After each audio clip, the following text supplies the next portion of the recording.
بسم اللہ الرحمن الرحیم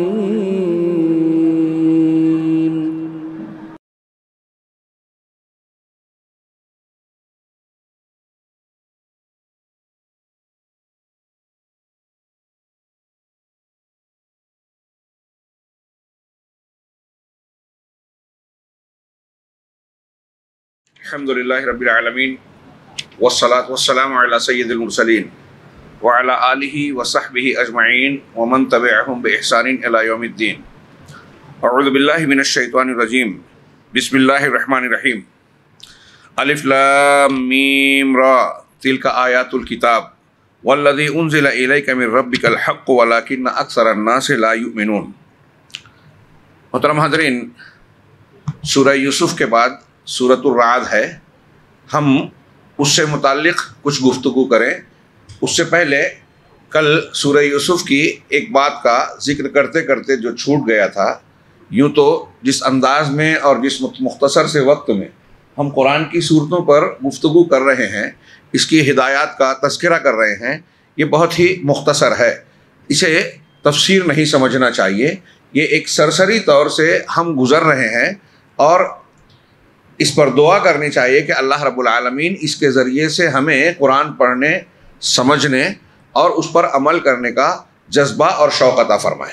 اللہ تبارک و تعالی ہمیں اخلاص دے. کل کے درس میں یہ تذکرہ ہوا کہ امراۃ العزیز کی حرکت کا تذکرہ خواتین مصر میں یا اس سماج اور سوسائٹی میں جب ہوا تو انہوں نے امراۃ العزیز کہا.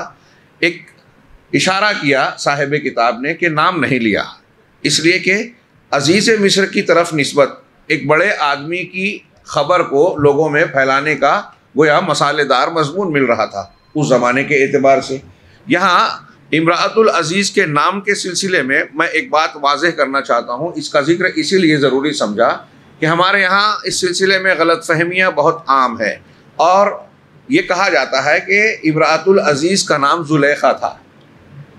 میں نے اپنے طور سے جن مصادر کو کھنگالا اور بہت سارے مفسرین کے یہاں دیکھا تو قرآن کی کسی آیت میں تو سوال ہی نہیں، نام ہی نہیں ہے، کسی حدیث میں بھی اس کا تذکرہ نہیں ہے.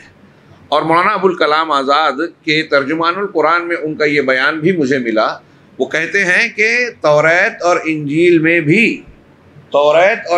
میں بھی زلیخا نام نہیں ہے اس عورت کا. پتہ نہیں ہمارے یہاں لوگوں نے کہاں سے اس کو بنا لیا، اخذ کر لیا، اور صرف بنا ہی نہیں لیا بلکہ اس کو انتہائی مشہور کر دیا.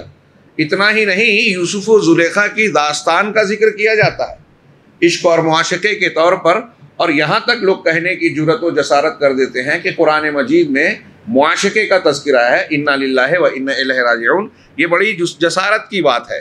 واقعے کا پورا سیاق و سباق آپ جانتے ہیں، سورہ یوسف میں دیکھ سکتے ہیں. بعض اہل علم نے یہ بھی بیان کیا کہ اگر کسی کو لگتا ہے کہ ایک عورت کا ایک آدمی کی طرف مائل ہونا اس کا تذکرہ قرآن میں ہے تو اس میں کردار کے اعتبار سے ذکر کیا گیا ہے. پھر اس میں جس کا کردار صحیح تھا اس کو اجاگر کیا گیا، جس کا غلط ہے اس کی مذمت کی گئی، اور پھر یہ بھی بتایا گیا کہ کس طریقے سے حقیقت بے نقاب ہوئی. اور دیکھا جائے ایک عورت کا یہ کردار جب سر عام دربار میں واضح ہوا اور اس نے خود اعتراف کیا کہ گناہ اور غلطی اسی کی تھی، یوسف کی نہیں، تو یہ ایک بدنامی کی بات تھی. ہاں، اگرچہ اس کا اقدام نہیں کیا. پھر یہی نہیں بلکہ یہ بھی کہا جاتا ہے کہ حضرت یوسف اور زلیخا کی بعض میں شادی ہو گئی. یہ بھی کہیں کسی مصدر میں کسی دلیل میں موجود نہیں ہے. اور یہ کیسے ہو سکتا ہے کہ ایک شادی شدہ عورت سے ایک نبی اس طرح سے معاملہ کریں، شادی کریں؟ میں نے خود اپنے کان سے بعض علاقوں میں نکاح پڑھاتے ہوئے قاضی صاحب کو سنا کہ وہ دعا دے رہے ہیں نوشا کو اور دلہن کو کہ اللہ تبارک و تعالیٰ ان کے درمیان یوسف و زلیخا کے جیسی محبت پیدا کر دے. اللہ اکبر. حضرت یوسف علیہ السلام کا معاملہ کیا تھا ہم جانتے ہیں. یہ کوئی ایسی بات نہیں تھی کہ اس کو مثال دی جائے. بعض علماء نے کہا کہ اگر کسی کو اس کی وجہ سے غلط لڑکے مرد اور عورت کے تعلق کی طرف تھوڑا موڑا راستہ اور غلطی کا رجحان ملتا ہے تو اسے قرآن کی وہ آیتیں، خاص طور سے سورہ نور کی آیتوں اور مضمون کو ضرور پڑھنا چاہیے جس میں اس قسم کی باتوں، بے پردگی پر، فحاشی پر غلط نگاہ اٹھانے پر اللہ رب العالمین نے روک لگائی ہے، وعید سنائی ہے. اور اگر کوئی زنا کا ارتکاب کر بیٹھے تو غیر شادی شدہ ہے تو اس کے لیے 100 کوڑے اور جلا وطنی کی سزا کا قرآن کی آیت میں 100 کوڑوں کی سزا کا ذکر ہے، اور حدیثوں میں شادی شدہ کے لیے رجم کا بھی ذکر ہے. لہٰذا اس قسم کی غلط بیانیوں سے خاص طور سے اللہ کے کلام کے سلسلے میں انسان کو بچنا چاہیے. سورۃ الرعد، اس کا نام رعد ہے، جو اسی سورے میں موجود قرآن کی ایک آیت کی مناسبت سے ہے، جس میں اللہ رب العالمین نے فرمایا هو الذی یریکم البرق خوفا وطمعا وینشئ السحاب الثقال. یہ پہلی آیت ہے. اس کے بعد والی آیت میں رعد کا ذکر ہے کہ وہی اللہ ہے جو تمہیں بجلی دکھاتا ہے خوف کے طور پر اور امید کے طور پر. بجلی جب چمکتی ہے تو اس سے ڈر اور خوف بھی پیدا ہوتا ہے.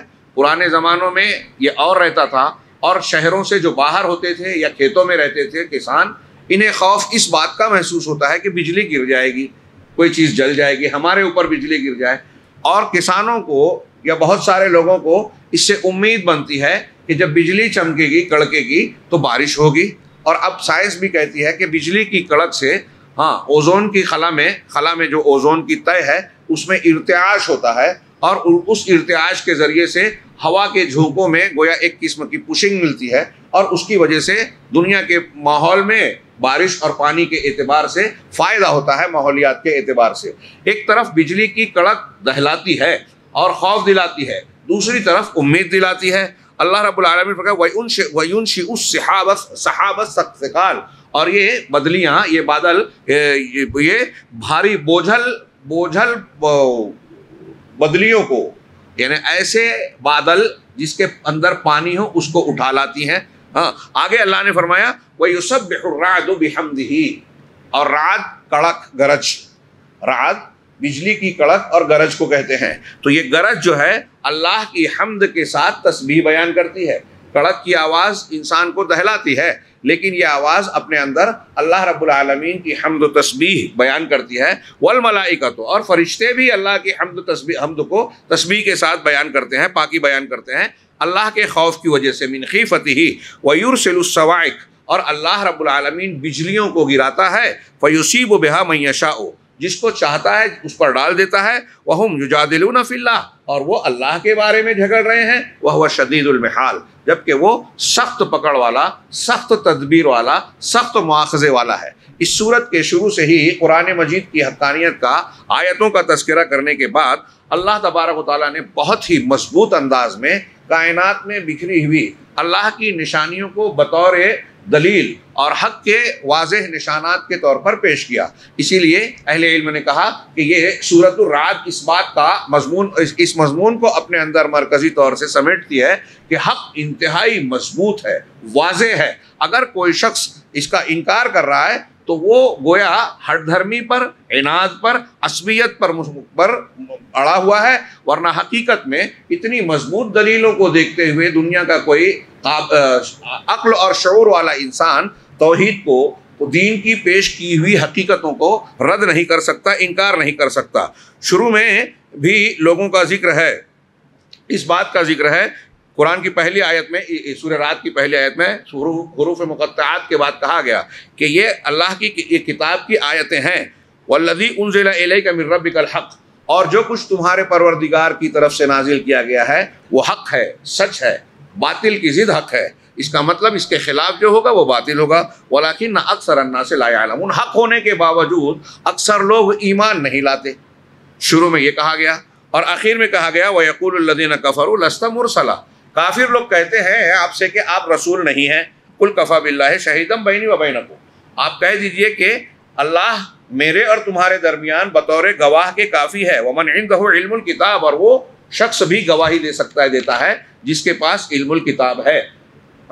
اس گویا پورے مضمون میں جب آپ سورہ رعد کا مطالعہ کرنا شروع کریں گے، اور یقیناً میں کہوں گا کہ ضرور پڑھیں اللہ کا کلام، اس میں آسمانوں اور زمینوں کی پیدائش، آسمان بغیر ستون کے، بغیر عمد ترونہا، شروع کی آیتوں میں کہا آسمان کو تم دیکھتے ہو کہ بغیر ستون کے ہے، کھڑا ہے. بعض لوگوں نے کہا کہ ہے لیکن تم کو دکھائی نہیں دیتا. بعض لوگ یہ کہتے ہیں کہ بغیر ستون کے اللہ نے سنبھال رکھا ہے. اور یہی معنی زیادہ قرین قیاس ہے دوسری آیتوں کی روشنی میں۔ اسی طریقے سے اللہ تبارک و تعالیٰ نے سورج، چاند، دن اور رات کی گردش، انسانوں کے تعلقات، حمل کا ٹھہرنا، حمل کی کمی اور بیشی کا ہونا، اور زمین میں چشموں کا جاری کرنا، پھلوں اور درختوں کا اور باغات کا اگانا، ایسی بہت سی چیزوں کو بطور دلیل پیش کیا ہے۔ چنانچہ اللہ تبارک و تعالیٰ کی کائنات میں بکھری ہوئی ان آیتوں کا اگر کوئی مشاہدہ کرے اور اس میں غور و فکر کرے تو یہ رب تبارک و تعالیٰ کی الوہیت کی گواہی دے گی اور اللہ کے دین کی حقانیت کو بیان کرے گی۔ دوسرے اس مضمون میں اس سورہ مبارکہ میں کہیں اشارتاً اور کہیں کچھ ہلکا سا تذکرہ کر کے پچھلی جھٹلانے والی امتوں کی ہلاکت کے بارے میں تذکیر اور یاد دہانی کرائی گئی ہے اور ان کے برے انجام کا ذکر کیا گیا ہے، جس کا بار بار پیچھے ذکر ہوا کہ یہ کوئی ایسے ہی واقعات رونما نہیں ہو گئے۔ ہمارے یہاں آج کوئی زلزلہ آتا ہے، طوفان آتا ہے، سونامی اور کوئی ایسا واقعہ پیش آتا ہے تو لوگ اس کے سائنسی اسباب کو تلاش کرتے ہیں۔ ہو سکتا ہے کہ وہ سائنسی وجوہات ہوں، ہو سکتا ہے کہ دنیاوی اعتبار سے کچھ اسباب ہمیں نظر آتے ہوں، لیکن وہ اسباب کس نے پیدا کیے ایک مومن بندہ یہ دیکھتا ہے۔ ہم صرف سائنسی جغرافیائی وجہ نہیں دیکھتے، ہم صرف یہ نہیں دیکھتے کہ حکومت کون سے غلط کام کر رہی ہے، کیسی فیکٹری بنائی جا رہی ہے، ڈیموں کے بنانے سے زمین کی پلیٹوں میں حرکت ہو رہی ہے اور اس کے نتیجے میں زلزلہ آ رہا ہے۔ یہ ضرور اسباب ہو سکتے ہیں، لیکن ان اسباب کو پیدا کرنے والا کون ہے؟ اس حدیث کو یاد کیجئے کہ نبی پاک صلی اللہ علیہ وسلم نے فجر کی نماز کے بعد صحابہ کرام سے کہا کہ جس شخص نے اللہ تعالیٰ نے فرمایا کہ میرے بندوں میں سے کچھ لوگوں نے صبح کی اس حال میں کہ مجھ پر ایمان رکھتے تھے اللہ پر اور ستاروں کا انکار کرنے والے تھے، جبکہ کچھ ایسے تھے جو ستاروں کا پر ایمان لانے والے اور اللہ رب العالمین کا انکار کرنے والے۔ تو اس کی وضاحت کی نبی کریم صلی اللہ علیہ وسلم نے کہ رات میں بارش ہوئی، جس نے یہ کہا کہ بارش اللہ نے برسائی، اس کے فضل اور رحمت سے بارش ہوئی، وہ اللہ پر ایمان رکھنے والا ستارے کا کافر ہے۔ اور جس نے یہ کہا کہ ستارے سے بارش ہوئی، فلاں ستارے سے بارش ہوئی، اس نے ستارے پر ایمان لایا، اللہ کا انکار کیا۔ ستارہ بارش کا سبب نہیں ہے، جو سبب نہیں ہے اس کو سبب ماننا شرک ہے، جو سبب ہے اس کو اصل ماننا بھی شرک ہے۔ ڈاکٹر کے علاج سے آپ شفا پا رہے ہیں تو ڈاکٹر ذریعہ بنا، آپ کو کہنا چاہیے الحمدللہ فلاں ڈاکٹر کے علاج سے شفا مل گئی، اللہ نے فلاں ڈاکٹر کے ذریعے سے شفا دے دی۔ اس قسم کا جملہ اگر آپ یہ کہتے ہیں کہ ڈاکٹر نہ ہوتا تو میرے ابا بچتے نہیں، یعنی ڈاکٹر نے بچایا وہی اصل ہے، تو چاہے آپ کا عقیدہ نہ ہو یہ زبان سے آپ کا شرک اصغر ہو جائے گا۔ اگر آپ یہ کہتے ہیں کہ میرے گھر میں کتا تھا ورنہ چوری ہو جاتی، یہ شرک اصغر ہے، حضرت ابن عباس نے بیان کیا وَمِنَ النَّاسِ مَن يَتَّخِذُ مِن دُونِ اللَّهِ اندادا والی آیت میں۔ تو ایسے الفاظ میں بھی استعمال میں ہم کو خیال رکھنا چاہیے کہ کائنات کے تدبیر کرنے والا، کاموں کو چلانے والا اللہ رب العالمین ہے۔ تو یہ اسباب زلزلہ، طوفان، سونامی، چیخ کا آنا، قوموں کا تباہ ہو جانا، اور یہ تو بڑی بڑی باتیں ہیں۔ ایک مومن یہ مانتا ہے، ہم یہ مانتے ہیں کہ اگر ایک پتا بھی کسی درخت سے ٹوٹ کر گر رہا ہے تو وہ اللہ رب العالمین کی کتاب میں ہے، اس کی مشیت اور فیصلے حکم کے بغیر یہ بھی نہیں ہوتا۔ اب اگر یہ یقین ہو تو زندگی بہت آسان ہو جائے گی، صبر آسان ہو جائے گا۔ ہمارے گھر میں کسی کی میت ہو جائے، کوئی بیمار پڑ جائے، کاروبار میں نقصان ہو جائے، کوئی تکلیف پریشانی آ جائے، بندہ یہ مانے گا کہ اللہ رب العالمین کا فیصلہ ہے، سر جھکائے گا کہ اللہ کا فیصلہ ہے، وہ حکیم ہے، مجھے قبول ہے، اعتراض نہیں۔ تو اللہ تبارک و تعالیٰ پچھلی امتوں کی ہلاکت کی جو خبریں ہیں اس میں یہ ماننا چاہیے کہ اللہ نے ہلاک کیا، اپنے قانون کے مطابق ہلاک کیا۔ اب ایک قانون ہم کو پتہ چلا کہ فلاں قوم نے یہ حرکت کی، شرک کیا، تو اس کا یہ انجام ہوا، تو ہمیں یقین کرنا چاہیے کہ آج بھی اگر کوئی شخص یا کوئی امت، کوئی قوم، سماج وہی طریقہ اختیار کرے، برائیاں غالب ہو، تو اللہ کے اس قانون سے وہ بچ نہیں سکتا۔ اللہ کا قانون بدلتا نہیں ہے، جیسا کہ میں نے پہلے ذکر کیا کہ اللہ نے اگر گیہوں، چاول، شہد، زہر، تریاک کے اثرات رکھے ہیں 1000 سال پہلے، ان کا جو اثر تھا آج بھی وہی ہے، تو ایسے ہی ہمارے اعمال، اچھے اعمال کا اچھا نتیجہ، برے اعمال کے برے نتائج طے شدہ ہیں۔ اسی طرح اس سورہ میں عقل کے استعمال کی فضیلت بتائی گئی ہے اور اصحاب عقول کی صفات اور ان کی جزا بتائی ہے۔ عقل کا استعمال صحیح، لیکن اس کے دائرے میں، جو کام جس کا ہے وہی کرنا چاہیے۔ عقل کے ذریعے سے ہم قرآن کی حقانیت، اللہ رب العالمین کی عظمت و کبریائی کا نشان جان سکتے ہیں، ہم رسول کی سچائی کو جان سکتے ہیں، شریعت کی کئی حکمتوں کو سمجھ سکتے ہیں، لیکن غیبیات کے حقائق کو جان لیں یہ عقل کا دائرہ نہیں ہے۔ حضرت عبد الرحمن بن خلدون نے لکھا کہ اگر کوئی شخص اپنے عقل سے غیب پر ایمان والی چیزوں کو تولنا چاہتا ہے تو وہ ایسا ہی ہے جیسے سونا تولنے کے چھوٹے سے ترازو پر پہاڑ کا وزن تولنے کی کوشش کر رہا ہے۔ ہماری عقل چھوٹی ہے، غیبیات کا معاملہ بڑا ہے۔ ایسی بہت ساری چیزیں ہیں جو ہمارے سامنے ہیں اور اس کی کئی حقیقتیں، کئی پہلو ہم نہیں سمجھ پاتے لیکن ماننے پر مجبور ہیں۔ روح کا معاملہ، انسان کے یہ بجلی کا کرنٹ جو آپ لائٹ جل رہا ہے اس میں بجلی ہے لیکن ہمیں نظر نہیں آتی۔ اگر کوئی ہم سے کہے کہ آپ اسے ثابت کیجئے کہ اس میں کرنٹ جا رہا ہے تو سوائے اس کے کہ یہ کہیں کہ چھو کے دیکھیے، ہم اس کو دکھا نہیں سکتے، سمجھا نہیں سکتے۔ تو ایسی بہت سی چیزیں ہیں چھونے سے معلوم پڑ رہی ہے، دکھائی نہیں دے رہی ہے، اور ایسی بہت سی چیزیں ہیں جس کو دلیل کے طور پر پیش کیا جا سکتا ہے۔ تو پتہ یہ چلا کہ عقل کا ایک دائرہ ہے۔ شریعت نے عقل کو بالکل غیر ضروری اور اس کو کالعدم نہیں قرار دیا کہ آپ عقل کا استعمال نہ کریں، اندھے بہرے ہو کر کوئی بھی بات کوئی بھی کہے مان لے میں، یہ نہیں کہا۔ عقل و شعور کا استعمال کیجئے، لیکن یہ بھی کہا کہ جب اللہ کے اور رسول کی بات آ جائے تو پھر عقل کا استعمال اتباع ہوا ہے، گمراہی ہے۔ اور ایسے ہی اس گمراہی کو اختیار کر کے دنیا کی بہت سی قومیں اور مسلمانوں کے بہت سے طبقات گمراہ ہوئے۔ معتزلہ اور ان کے ماننے والے، ہمارے عصر بعد کے دروس میں اہل السنہ کا یہ قاعدہ ابھی 2 درس میں بیان کیا گیا کہ وہ عقل کو قرآن و حدیث کے تابع بناتے ہیں۔ معتزلہ اور عقلانیین منکرین حدیث کی طرح اپنی عقل کو بنیاد بنا کر قرآن و حدیث کو رد نہیں کرتے۔ اللہ اور اس کے رسول کی بات آ گئی، سمجھ میں آ گیا تو بہت اچھی بات ہے، نہیں سمجھ میں آیا تو آمنا صدقنا۔ اور پھر عقلوں میں فرق ہے۔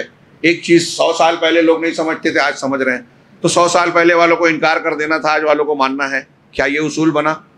تو بہرحال اہل عقل اور عقل و شعور کا صحیح استعمال کرنے والے قابل تعریف ہیں۔ اللہ رب العالمین جگہ جگہ قرآن میں غور و فکر کی عقل کو استعمال کرنے کی دعوت دیتا ہے، اور اس سورہ مبارکہ میں تعریف کرتا ہے کہ جو لوگ اپنی عقل و شعور کا ٹھیک استعمال کرتے ہیں وہ صحیح نتائج پر جاتے ہیں، رب العالمین کی معرفت حاصل کرتے ہیں، دین حق کی سچائیوں کو جان کر صحیح راستے کا انتخاب کرتے ہیں۔ اور جو غلط راستے پہ جا رہا ہے اس کا مطلب یہ کہ وہ اپنی عقل کا غلط استعمال کر رہا ہے۔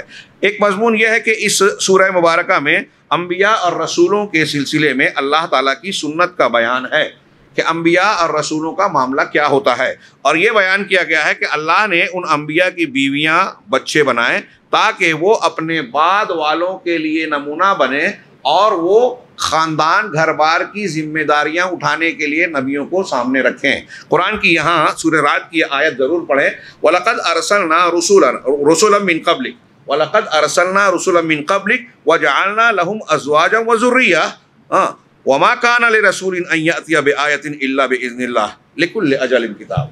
یہ آیت نمبر 38 ہے، جا کے اس کا ترجمہ پھر سے دیکھیے گا، جو میں بیان کرنے جا رہا ہوں اسے سنیے غور سے، کہ اللہ نے کہا کہ ہم نے آپ سے پہلے بھی رسولوں کو بھیجا اور ان کی بیویاں بنائی، بیٹے بنائے۔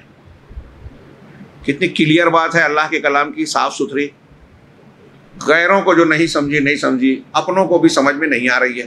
کئی لوگ جو ہیں وہ نبی کو انسان کے دائرے سے باہر کرتے ہیں۔ نبی کو یہ ان کے انسان ہونے، بشر ہونے کی ایک دلیل ہے کہ ان کے بھی بیوی بچے تھے جیسے کہ ہمارے ہوتے ہیں، دوسرے انسانوں کے ہوتے ہیں۔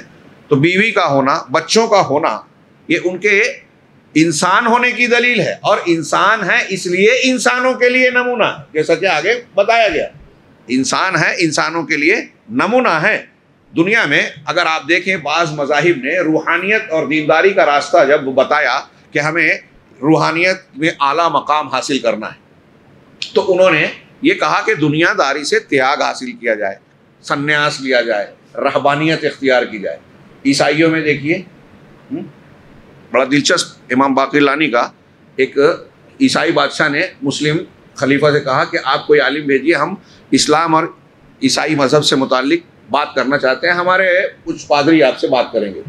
امام باقر لانی کو بھیجا گیا، اور اس کے بعد جب بادشاہ کے دربار میں پہنچے، اور یہ ان کا واقعہ ہے جو بعد میں کہانیوں میں، فلموں میں لیا جاتا ہے کہ جھک کے آئے، یہ مسلمان عالم آ رہا ہے، جھک کے آئے، اس کے لیے چھوٹا دروازہ کھولو، دربار کا بڑا دروازہ بند کر دو۔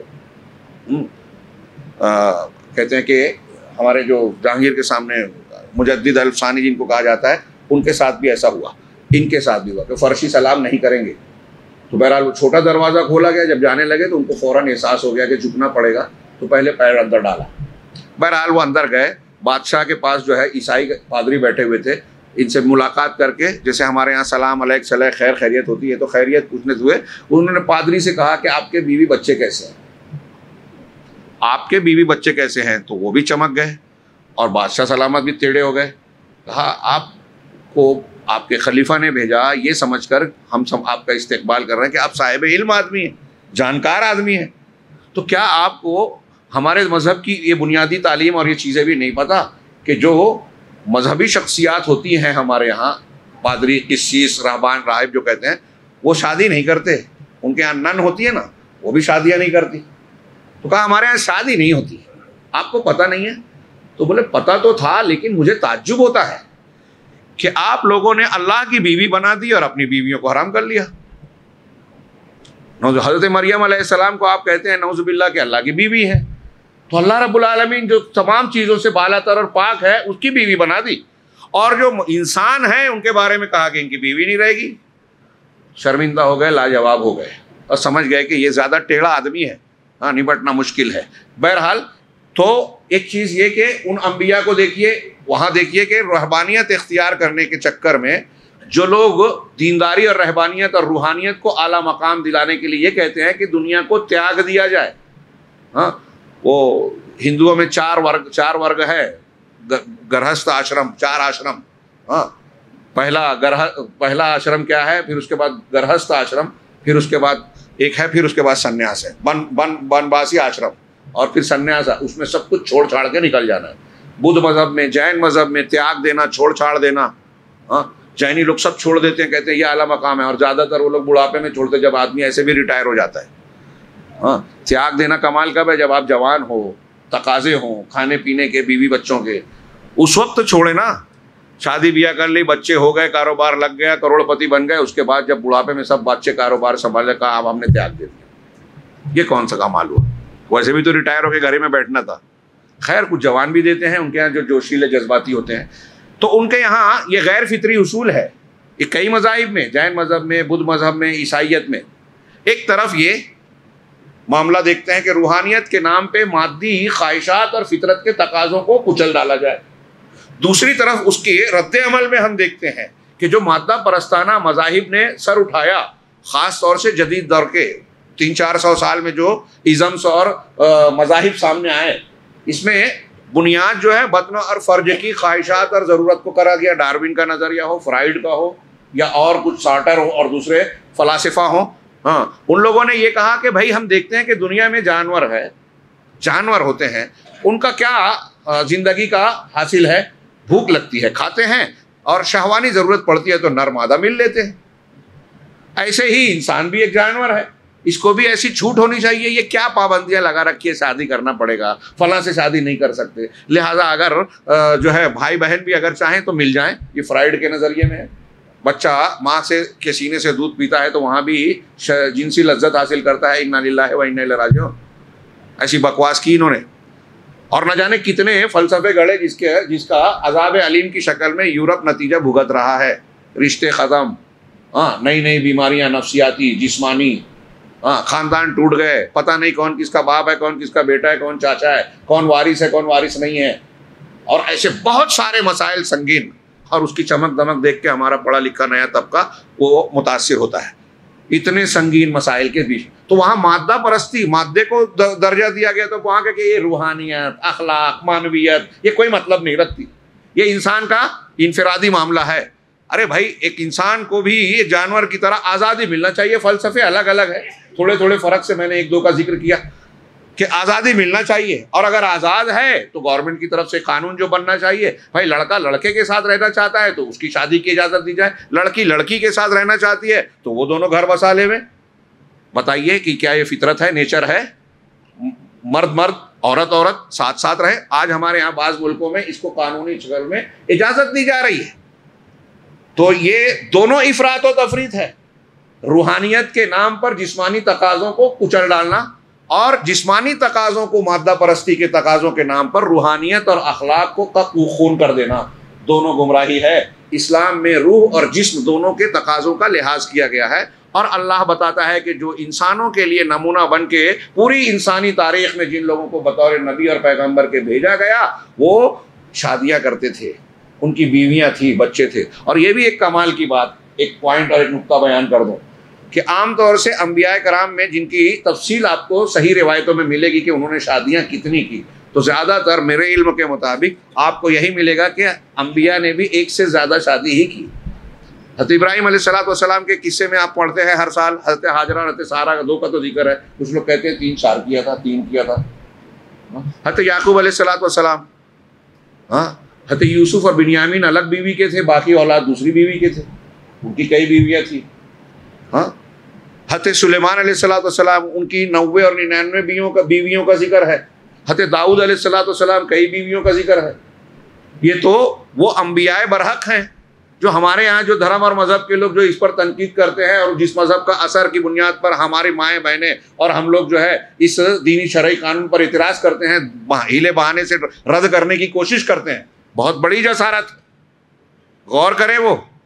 ارے ہندو دھرم میں جو کالپانک ہی صحیح، کچھ لوگ ہندو کہتے ہیں کہ کالپانک اور تصوراتی کہانی ہے رامائن کی، اور کچھ اس کو مانتے ہیں، لیکن کالپنک مان لے تو رام مندر کا پورا قضیہ اڑ جائے گا، اس لیے اب اس کو رد کرتے ہیں، اس کو آنکھ باندھتے ہیں. والمیکی ڈاکو سے اچھا انسان بنا، اس نے اچھے اور برائی کی کہانی کے طور پر رامائن لکھی اور اس میں بیان کیا. راجا دشرتھ کے یہ بیٹے تھے، اس کی 3-4 بیویاں تھیں. رام کی کئی مائیں تھیں. تو ہندو دھرم میں کرشن کے بارے میں چاروں طرف گوپیاں، بیچ میں کنہیا ہمارے یہاں بولا جاتا ہے. ان کے یہاں جو روایتیں ہیں ان کے مذہب کی میتھالوجی والی، تو اس میں 17,000 بیویوں کا ذکر ہے.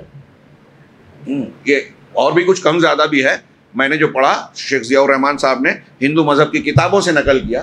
17,000 عورتیں ایک کرشن کی، اور گوپیاں انہی کو بولا جاتا ہے. تو اب سوچئے وہ لوگ اس کو برا مان رہے ہیں، دوسری شادی کو. جو دوسری شادی کو برا مانتا ہے وہ ناجائز تعلق کو جائز مانتا ہے. ہمارے سماج میں کوئی زنا کر لے تو آنکھ بند کر کے ہو جاتا ہے، چل جائے گا. اللہ نے جس کو حرام کیا وہ ہم کو چلے گا، لیکن اللہ نے جس کی اجازت دی وہ نہیں چلے گا. تو پھر اللہ کا عذاب آئے گا یا اللہ کی نعمتیں اور انعامات آئیں گے، ہمیں سوچنا ہے. یہی تو امتحان ہے نا. آپ کا جی قبول نہیں کر رہا ہے جس چیز کو اللہ اور رسول نے جس کی اجازت دی ہے، رسول نے عمل کیا ہے. صحابہ کرام میں بھی آپ کو اکثر ملیں گے ایک سے زیادہ ہی کیا. سارے خلفائے راشدین کی کسی کی ایک بیوی نہیں تھی. حضرت علی صرف جب تک حضرت فاطمہ تھے تب تک دوسری نہیں کی. ان کی وفات کے بعد کئی کی انہوں نے. تو پھر اس کو ہم کیوں برا سمجھتے ہیں؟ ہم یہ سوچتے ہیں کہ تنگی آ جائے گی، اس کو بیٹی دے دے تو کہاں سے کھلائے گا؟ وہ کھلائے گا، وہ رزاق ہے، روزی ہے، جس کو اس نے طے کیا ہے. اگر غریب کو آپ دے دیں گے تو بھوکے سوئے گی آپ کی بچی؟ ناممکن. یہ ایمان کی کمی ہے، کمزوری ہے حقیقت میں، اور یہ ہمارا امتحان ہے. یہاں اپنے آپ کو دیکھنا چاہیے. تو بہرحال یہ کئی پہلو اس آیت مبارکہ میں ہم دیکھ سکتے ہیں، اور اس میں ان لوگوں کا بھی رد ہے جو انبیاء کرام علیہم السلام کو یا کسی ایک نبی اور چند نبیوں کو انسانی دائرے سے باہر مانتے ہیں، اور یہ سمجھتے ہیں کہ اگر ان کو انسان مان لیا تو ان کا درجہ ہم نے کم کر دیا. ہرگز نہیں. اللہ کے نبی صلی اللہ علیہ وسلم کو کہتے ہیں کہ بشر نہیں تھے. اب ہم اگر بشر کہیں قرآن کے اور حدیث کے حوالے سے کہتے ہیں کہ گستاخی کر رہے ہیں. نہیں، آپ گستاخی کر رہے ہیں. آپ اللہ کی بات مان نہیں رہے ہیں. آمنہ اور عبداللہ سے ہماری طرح پیدا ہوئے، ان کی بھی بیویاں تھیں، نبی پاک صلی اللہ علیہ وسلم کی بھی. آپ خود کہہ رہے ہیں میں بشر ہوں، میں رجل ہوں، میں انسان ہوں، میں مرد ہوں، میں بھی تمہاری طرح کھاتا پیتا ہوں، بھولتا ہوں. انسا کما تنسون، میں تمہاری طرح جیسے تم بھولتے ہو میں بھی بھولتا ہوں. ہاں، اللہ رب العالمین نے آپ کو نبوت دی، اور نبوت کے ساتھ کئی خصوصیات دی. نبیوں میں آپ کو سردار بنایا، دنیاوی اعتبار سے آپ کو خصوصیات دی، دینی اعتبار سے خصوصیات دی، میدان محشر میں خصوصیات دی. یہ ضرور درجات ہیں. آپ رحمت للعالمین ہیں، سید المرسلین ہیں، شفیع المظلمین یوم القیامہ ہیں، صاحب حوض کوثر ہیں، سب کچھ ہیں، لیکن انسان ہے. اللہ کے بندے ہیں، اللہ نہیں ہیں، اللہ کی صفات نہیں ہے. اس میں یہ حقیقت بھی آتی ہے کہ عقیدے کو درست رکھا جائے، ہر چیز کو، ہر شخصیت کو اس کے مقام پر رکھا جائے، نہ ان کے درجے سے ان کو بڑھایا جائے نہ گھٹایا جائے. اس میں اسی طریقے سے مثال بیان کی گئی ہے اس سورہ مبارکہ میں، ضرب الامثال، کہ حق کی قوت بیان کرنے کے لیے ضرب الامثال، اور باطل کی پھسپھساہٹ بیان کرنے کے لیے کہ بتایا گیا ہے کہ جو زمین میں، اسی میں بتایا گیا کہ اللہ تعالیٰ زیور دیتا ہے اور یہ دیتا ہے، یہ دیتا ہے، پانی میں آپ کو غذائیں ملتی ہیں، اللہ کا یہ بھی انتظام ہے. لوگ کہتے ہیں کہ خوراک، آبادی بڑھے گی خوراک گھٹ جائے گی. بہت سے جوابات میں سے ایک جواب یہ ہے کہ اگر دنیا کے سارے انسان مسلسل صرف سمندری غذاؤں پر انحصار کر لیں تو سمندری غذا بھی ختم نہیں ہوگی اور سارے لوگوں کا پیٹ بھرے گا. اور یہ ڈراتے ہیں کہ گیہوں چاول کم پڑ جائے گا, یہ کم پڑ جائے گا, وہ کم پڑ جائے گا.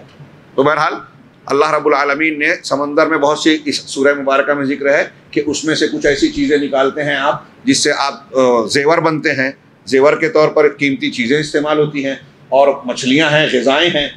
اور پھر حق اور باطل کی ایک مثال دی کہ جو باطل ہے وہ اس کو ٹکاؤ نہیں ہوتا, وہ ٹکتا نہیں ہے, اور جو حق ہے وہ اما ما ينفع الناس فيمكث في الارض فيمكث في الماء, جو لوگوں کو فائدہ پہنچانے والی چیز ہے وہ زمین میں جم جاتی ہے. ایسی کئی مثالیں اللہ رب العالمین نے حق کے لیے دی. چنانچہ نتیجے کے طور پر کہا کہ یہ سورہ مبارکہ ہمارے سامنے کھل کر بہت واضح انداز میں دلائل سے, یہ مثالوں اور دلیلوں سے بیان کرتی ہے کہ حق بالکل قوی ہے, واضح ہے, مضبوط اور راسخ ہے. اگرچہ اسے بعض لوگوں کی آنکھیں نہیں دیکھ رہی ہیں, بعض لوگ اس کو سمجھ نہیں پا رہے ہیں, سمجھنا چاہتے نہیں ہیں, اور یہ بھی بالکل واضح ہے کہ باطل انتہائی ضعیف, پھسپھسا اور بودا ہے.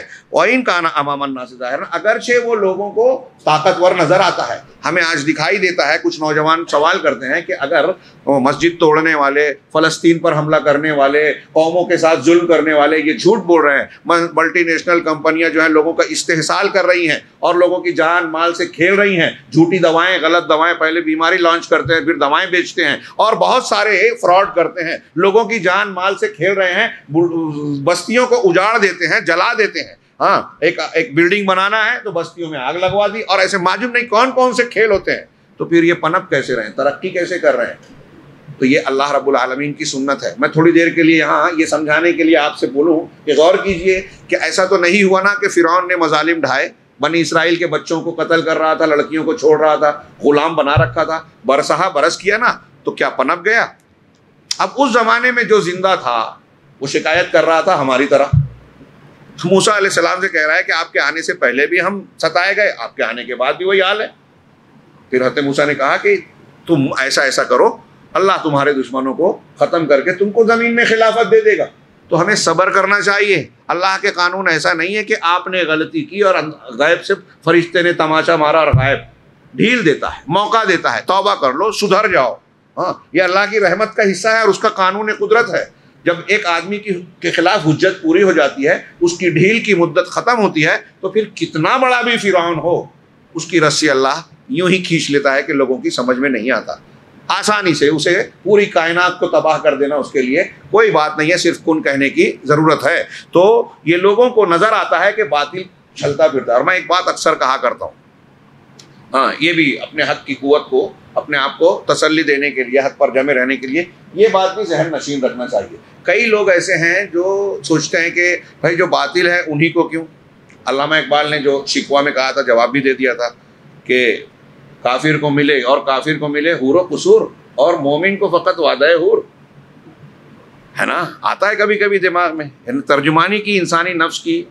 علامہ اقبال نے کہ کافروں کو دیکھ رہے ہیں کہ حور و قصور محل مل رہے ہیں اور نہ جانے کیا کیا مل رہے ہیں. ہمارے گھر کی عورتیں ٹی وی چینل پہ, فلموں کے پردے پہ اور دوسری جگہوں پر دیکھ کے اس کو فریفتہ ہوتی ہیں, ہم بھی ایسا کپڑا پہنیں گے, ہم بھی یہ چیز خریدیں گے. شوہروں کو ان کو پریشان کرتی ہیں. تفریح گاہوں پہ جاتے ہیں تو ان کے درمیان دنیا داری کے جذبات کو فروغ ملتا ہے.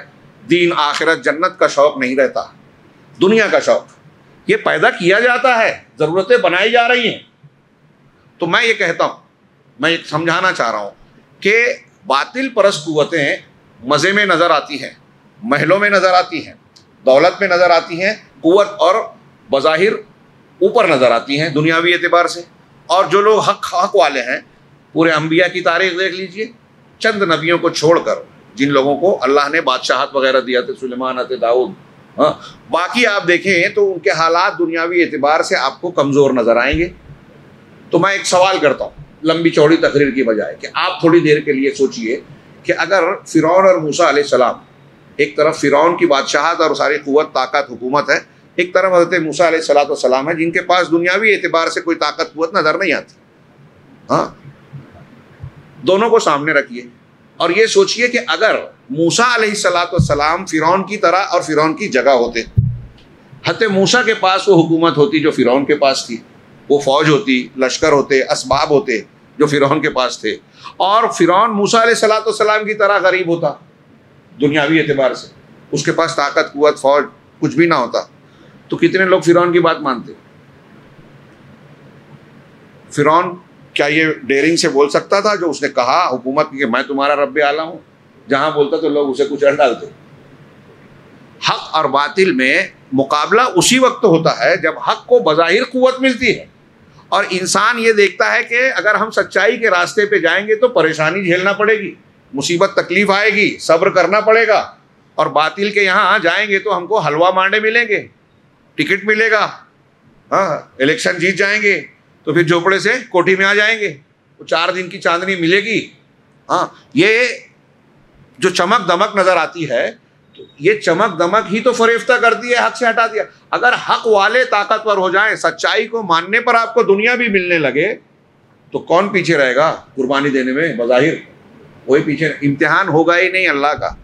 اصل میں امتحان اسی میں ہوتا ہے کہ باطل ہمیں پنپتا نظر آتا ہے اور حق کمزور نظر آتا ہے، جبکہ حقیقت یہ ہے بھی نہیں کہ حق والے چاہے کمزور دکھائی دیتے ہوں، لیکن دینی اعتبار سے، اللہ رب العالمین کے قانون قدرت کے اعتبار سے اپنے پاس جو ان کا حق ہے، دین ہے، سچائی ہے، اس اعتبار سے وہ بہت طاقتور ہے، اس کے سامنے باطل ٹک نہیں پاتا۔ یہی وجہ ہے۔ ایک سوال غیر مسلموں سے کرنا چاہیے آج کے زمانے میں، جہاں تک آواز جائے، کہ ان کو یہ سوچنا چاہیے کہ پوری دنیا میں اسلام اور مسلمانوں پر اتنا حملہ کیوں کیا جا رہا ہے؟ کیوں لوگ ڈرتے رہتے ہیں؟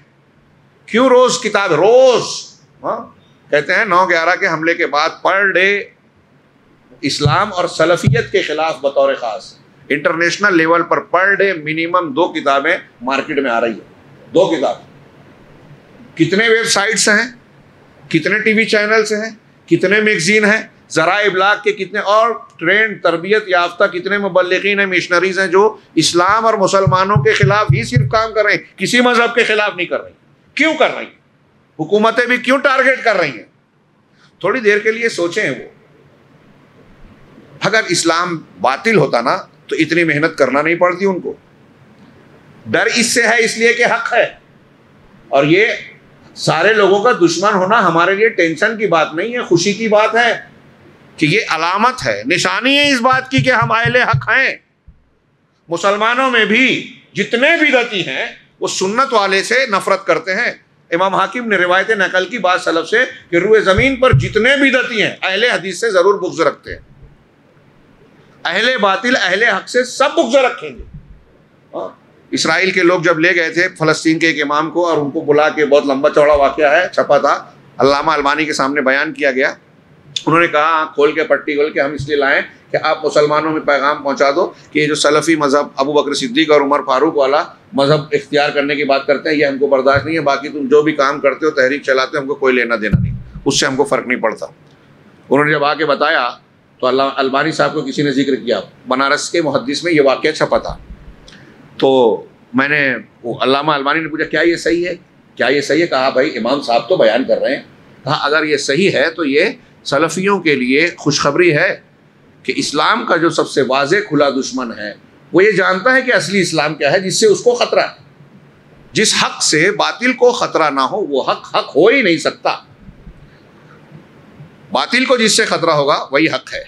خیر بات تھوڑی پھیل گئی، میں نے سوچا تھا کہ آج سورہ رعد اور سورہ ابراہیم دونوں صورتوں پر گفتگو کروں، لیکن سورہ رعد پر ہی کافی لمبی گفتگو ہو گئی۔ کہہ رہے ہیں ایک چیز اور بھی اس سورہ مبارکہ میں ہم کو معلوم ہوتی ہے کہ باطل کی کوئی ایک شکل، ایک روپ، ایک چہرہ نہیں ہے، اس کے الگ الگ چہرے ہو سکتے ہیں۔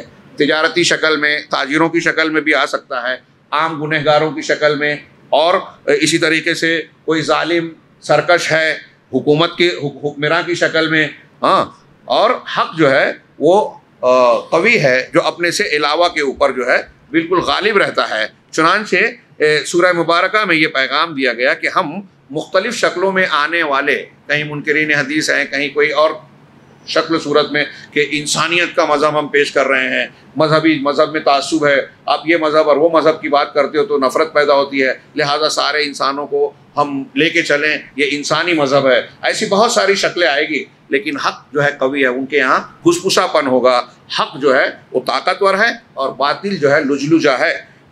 اس سورہ میں کچھ فوائد بہت ہی مختصر سے انداز میں پیش کر رہا ہوں کہ ایک چیز اس صورت میں اللہ نے بتائی کہ کائنات کی ہر چیز سوائے کافروں کے اور نافرمانوں کے، اور ہمارے ہاں جو بے نمازی بھی ہیں وہ کبھی کرتے ہیں کبھی نہیں، کافروں اور نافرمانوں کے علاوہ کائنات کی ہر چیز اللہ کے لیے سجدہ کر رہی ہے۔ وَلِلَّهِ يَسْجُدُ مَن فِي السَّمَاوَاتِ وَالْأَرْضِ طَوْعًا وَكَرْهًا، چاہے نہ چاہے، خوشی سے یا کراہت سے، ہاں آسمانوں اور زمین کی ساری چیزیں اللہ کو سجدہ کرتی ہیں، وَظِلَالُهُمْ، اور ان کے سائے بھی سجدہ کرتے ہیں، بِالْغُدُوِّ وَالْآصَالِ، صبح اور شام۔ اسی طرح اس سورہ میں اللہ کو سب لوگ سجدہ کر رہے ہیں، صرف کافر نہیں کرتا، مشرک نہیں کرتا۔ ہاں، اور جو نماز نہیں پڑھ رہا ہے وہ سوچے کہ کائنات کی اس اتفاق میں وہ شامل نہیں ہے اللہ کی مخلوقات کی اس بندگی میں۔ نمبر 2، اس سورے میں ہم کو یہ شاندار درس ملا جو آپ دہراتے اور سنتے رہتے ہیں کہ اللہ کے دلوں کو جو ہے، ذکر اللہ یطمئن القلوب کلھا، دلوں کو اللہ کے ذکر سے سکون اور اطمینان ملتا ہے۔ آپ اللہ کا ذکر کریں، یہ آپ کو سکون دے گا۔ ہاں، حتیٰ یہاں تک کہ کافروں کے قلب بھی، ان کے دلوں کو بھی سکون ملتا ہے۔ آج کے ہمارے زمانے میں بعض لوگ قرآن کریم کی تلاوت کو اس لیے سنتے ہیں کہ اس کے ذریعے سے ان کو نفسیاتی راحت اور آرام محسوس ہوتا ہے۔ امریکہ میں مسلمانوں کی فرم نے سالوں پہلے یہ تجربہ کیا، 25 پیشنٹ ایک جگہ رکھے، دوسرے جگہ 25، تیسرے 3-4 رکھا، ایک کو صرف دوا دی گئی، ایک کو دوا کے ساتھ قرآن سنایا گیا، ایک کو دوا کے ساتھ قرآن بھی سنایا گیا، ان آیتوں کا ترجمہ بھی سنایا گیا۔ سب سے تیز نتیجہ اچھا ہونے کا ان مریضوں کا تھا جن کو قرآن اور ترجمہ سنایا گیا، پھر ان لوگوں کا جو صرف قرآن سنتے تھے، پھر ان مریضوں کا جو صرف دوا کھاتے تھے۔ یہ تجربہ کیا ایک کتاب میں التداوی بالقرآن میں نے پڑھا تھا، قرآن کے ذریعے سے دوا علاج کرنا۔ تو بہرحال ایسے اور بھی تجربات ہیں، اور آج یہ کیا گیا ہے، بعض مسلمان لوگ جو ہاسپٹل چلا رہے ہیں وہ مریضوں کو دوا علاج کے ساتھ ساتھ قرآن سننے کی تلقین بھی کرتے ہیں، اور ان کے یہاں یہ انتظام کیا جاتا ہے کہ ریکارڈنگ کے ذریعے قرآن سنایا جائے، تو قرآن سے انسان کو دل کو اطمینان ملتا ہے۔ الذین آمنوا وتطمئن قلوبہم بذکر اللہ، الا بذکر اللہ تطمئن القلوب، سورہ رعد کی یہ آیت ہے۔ ہاں، آپ کو سکون چاہیے، اللہ کا ذکر کیجیے۔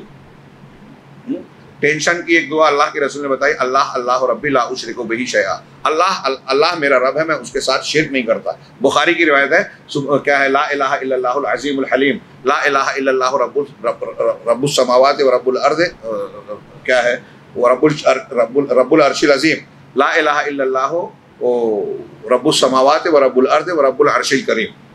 یہ 3 جملہ ہے، تینوں میں توحید ہے، اور اس کو غم کا علاج بتایا ہے۔ میں نے دوسرے جملے میں تھوڑی سی غلطی ہوئی، ہاں، تو تینوں کو اس کو غم کا علاج بتایا۔ کیوں؟ اس لیے کہ جب آپ اللہ کا ذکر کرتے ہیں تو آپ کو راحت ملتی ہے، غم چھٹتا ہے، تو اللہ کا ذکر کرتے ہیں تو آپ زندگی کے مقصد سے جڑتے ہیں، اپنے مالک سے جڑتے ہیں، اور اللہ کو یاد کرنا، بندے کا مالک کو یاد کرنا سکون کا باعث ہے۔ دنیا میں کوئی دوسری چیز، آپ مسکن دوائیں کھائیں، نیند کی دوائیں کھائیں، اس سے بہتر ہے کہ آپ جو ہے اللہ کا ذکر کریں۔ جن لوگوں کو ایسا لگتا ہے کہ مجھ پر شیطان کا اثر ہے، آصف کا اثر ہے، کسی نے جادو کر دیا، ان کو آپ بتائیے کسی راقی سے رقیہ کرانے کی بجائے صبح شام آپ اللہ کا ذکر کیجئے، انشاءاللہ شیطان قریب نہیں آئے گا، سکون ملے گا، راحت ملے گی۔ ایک اور یہ کہ اللہ تبارک و تعالیٰ کی کائنات میں سنت ثابتہ یہ ہے کہ معاصی سے، گناہوں سے نعمتیں زائل ہو جاتی ہیں۔ آپ کو کوئی نعمت اگر حاصل ہے تو آپ گناہ کریں گے، نعمت اللہ تعالیٰ چھین لے گا۔ فمن ارادہ، تو جو چاہتا ہے کہ اس کو جو نعمت ملی ہے، آپ کو جو دولت ملی ہے، گھر ملا ہے، عزت ملی ہے، یا اور کوئی چیز نعمت ملی ہے، آپ چاہتے ہیں کہ اللہ وہ نعمت آپ کی چھینے نہیں۔ ہاں، مسلمانوں کو جو نعمت ملی ہے مسلمانوں سے چھینے نہیں، تو اپنے سماج سے گناہوں کا صفایا کریں، سب سے ضروری شرک اور بدعت کا صفایا کریں۔ مسلمانوں کی سب سے بڑی مصیبت، میں ہمیشہ کہتا ہوں کہ کوئی دشمن، کوئی سپر پاور، کوئی پریوار، کوئی حکومت ہمارے خلاف خطرہ نہیں ہے۔ ہمارے خلاف خطرہ ہے تو ہمارا شرک، ہماری بدعت، اللہ رب العالمین کی نافرمانی، گناہ ہمارے لیے خطرہ ہے۔ تو یہی اس سورہ مبارکہ میں بتایا گیا کہ چنانچہ بندے کو چاہیے کہ وہ اللہ کی گناہوں کے ساتھ اللہ کی نافرمانی نہ کرے، اور اللہ اپنے گناہوں کے ذریعے سے اپنے آپ کو اللہ کے غصے اور غضب کے سامنے پیش نہ کرے۔ ان اللہ لا یغیر ما بقوم حتی یغیروا ما بانفسہم، یہ قرآن کی آیت ہے سورہ رعد کی، کہ اللہ کسی قوم کے حالات کو تبدیل نہیں کرتا جب تک کہ خود وہ لوگ اپنے نفس اور اپنے ذات کے حالات کو نہ بدلیں۔ اللہ کوئی نعمت دیا تو اس نعمت کو اللہ یوں ہی نہیں چھینتا، جب لوگ جو ہے بدلتے ہیں تو اللہ تبارک و تعالیٰ نعمتوں کو چھینتا ہے۔ اسی طریقے سے اس کی ایک آیت کی روشنی میں صاحب کتاب نے کہا کہ ہمیں عربی زبان پر خاص توجہ دینی چاہیے، سیکھنے کی کوشش کرنا چاہیے، ہاں، اور اس پر توجہ دینا چاہیے، اس لیے کہ یہ قرآن کریم کی لغت ہے اور اس کے سمجھنے کی اساس ہے۔ اس آیت میں آیت نمبر 37 میں اللہ نے کہا وَكَذَلِكَ أَنزَلْنَاهُ حُكْمًا عَرَبِيًّا وَلَئِنِ اتَّبَعْتَ أَهْوَاءَهُمْ بَعْدَ مَا جَاءَكَ مِنَ الْعِلْمِ مَا لَكَ مِنَ اللَّهِ مِنْ وَلِيٍّ وَلَا وَاقٍ۔ اور اسی طرح سے ہم نے اس قرآن کو عربی حکم، عربی فیصلے کے طور پر، عربی زبان میں فیصلے اور حکم کے طور پر نازل کیا، اور اگر آپ اسے چھوڑ کر لوگوں کی خواہشات کی پیروی کریں گے، لوگوں کو خوش کرنا چاہیں گے، ان کے طریقے اور کو اختیار کریں گے، وہ جو بدعت بتا رہے ہیں، وہ جو فکر بتا رہے ہیں، ان کے پیچھے چلو گے، تو جب کہ آپ کے پاس علم آ چکا، علم ہے یہ اللہ کی کتاب اور اللہ کے رسول کی سنت، اور یہ خواہش نفس ہے جو قرآن و حدیث سے ہٹ کر آپ اختیار کریں، اگر اسے اختیار کریں گے تو پھر اللہ تعالیٰ سے بچانے والا، اللہ تعالیٰ کے مقابلے میں آپ کا کوئی دوست بھی نہیں ہوگا اور کوئی بچانے والا بھی نہیں ہوگا۔ اللہ کے رسول صلی اللہ علیہ وسلم سے یہ بات کہی جا رہی ہے۔ یہ سورہ رعد سے متعلق کچھ باتیں تھی۔ اسی طریقے سے اس میں آیت نمبر 19 سے لے کر آیت نمبر 23 تک مومنوں کی صفات بیان کی گئی ہے کہ اہل مومن جو اولو الالباب ہیں وہ سبق لیتے ہیں، جو میں نے بتایا کہ تعریف کی اللہ نے، افمن یعلم انما انزل الیک من ربک الحق، کیا وہ شخص جو یہ جانتا ہے، یقین رکھتا ہے کہ رب کی طرف سے جو نازل کیا گیا وہ حق ہے، اس شخص کی طرح ہو سکتا ہے جو اندھا ہے، جو قرآن حدیث کو مانتا نہیں، پڑھتا نہیں، سمجھتا نہیں، وہ اندھا ہے۔ جو جتنا دین کو جانتا ہے وہ اتنا بینائی والا ہے، روحانی اور فراست والا، بصیرت والا۔ ہاں، انما، اللہ نے کہا انما یتذکر اولو الالباب، یقیناً اولو الالباب لوگ نصیحت پکڑتے ہیں، جو عقل والے ہیں۔ اب ایک آدمی کو آپ کتنا بھی چالاک عقل مند سمجھتے ہیں، لیکن اگر وہ تذکیر نہیں لیتا، قرآن کی ہدایات سے محروم ہے، تو وہ بے وقوف ہے، وہ اندھا ہے۔ اللہ نے آگے پھر الذین یوفون، ان اولو الالباب کی تعریف کی اس کے بعد، کہ جو اپنے اللہ کے عہد کو پورا کرتے ہیں، میثاق کو توڑتے نہیں، اور جن چیزوں کو اللہ نے جوڑنے کا حکم دیا گیا ہے، رشتوں کو اور چیزوں کو، اس کو جوڑتے ہیں، اپنے پروردگار سے ڈرتے ہیں اور سوء حساب سے ڈرتے ہیں۔ جس کے اندر یہ ڈر ہوگا اس کی اصلاح ہوگی، وہ اچھا انسان ہوگا۔ اور جو لوگ صبر کرتے ہیں، اپنے رب کی خوشنودی کو چاہنے کے لیے نماز قائم کرتے ہیں، اور جو کچھ اللہ نے دیا ہے وہ کھل کر اور چھپ کر، سرم و علانیہ، چھپے اور کھلے خرچ کرتے ہیں، اور برائی کا بدلہ، برائی کا دفاع کرتے ہیں اچھائی کے ساتھ، یہی لوگ ہیں جن کے لیے عقبت دار ہے، قیامت کا اچھا نتیجہ ہے، اور یہ ہمیشگی کے باغات میں داخل ہوں گے۔ ہاں، وہ بھی، اور ان میں سے ان کے باپ دادا، بیوی اور شوہروں اور ان کے بچوں میں سے جو اچھے ہیں، صالح ہیں، وہ بھی جنات عدن میں ہمیشگی کے باغات میں داخل ہوں گے، اور فرشتے ہر دروازے سے ان پر داخل ہوں گے اور کہیں گے سلام علیکم بما صبرتم، تم نے جو صبر کیا ہے اس پر تم پر سلامتی ہو، اس کے بدلے میں نعم فنعم عقبی الدار۔ تو اللہ نے کہا کہ یہ قیامت کا بدلہ کتنا ہی اچھا ہے۔ ان اوصاف کو ہمیں پڑھنا چاہیے اور کوشش کرنی چاہیے دعا کے ساتھ کہ اللہ رب العالمین ہمارے اندر یہ اوصاف پیدا کرے، ہم اور ہمارے گھر کے لوگ اس پر محنت کر کے اس جنت اور آخرت کے اچھے نتیجے پر انجام کے مستحق بنے۔ اللہ رب العالمین ہمیں اس کی توفیق دے۔ وآخر دعوانا ان الحمد للہ رب العالمین، وصلی اللہ علی نبینا محمد۔